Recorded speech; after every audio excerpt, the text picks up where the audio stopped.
My husband woke me from a nap with a gentle shake.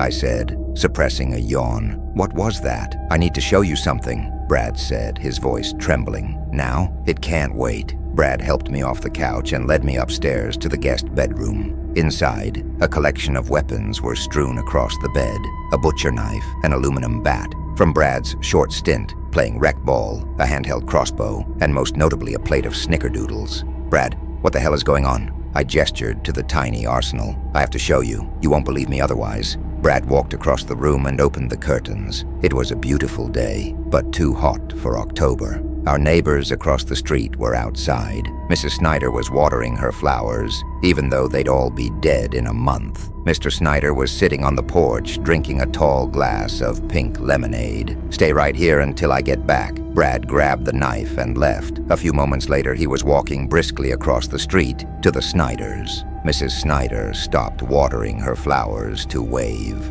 Brad pulled out the knife and slashed her throat so ferociously that it looked like her head was about to come off.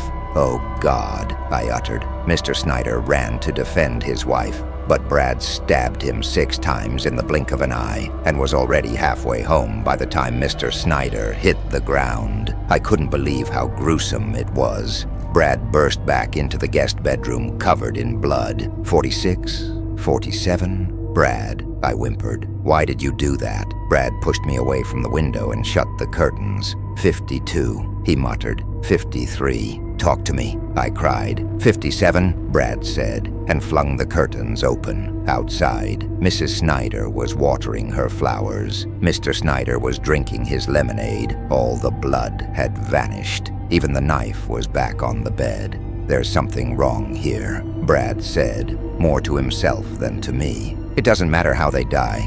After 57 seconds, they come back. They don't remember dying. I realized what Brad was saying. You've killed them more than once, I asked. I had to. I have to figure out what's going on. Brad, I interrupted him. Have you killed me? What? No, I would never. Thank God, I said, then grabbed the crossbow and shot Brad in the Adam's apple. He looked at me with terror in his eyes, then died, and I started counting.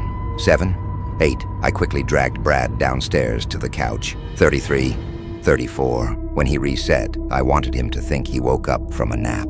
49. I can't have Brad learning the rules of this place. 57. It's too dangerous. Honey, Brad said, opening his eyes. I had a horrible dream, but for the life of me, I can't remember what happened. I'm sure it was nothing. I smiled.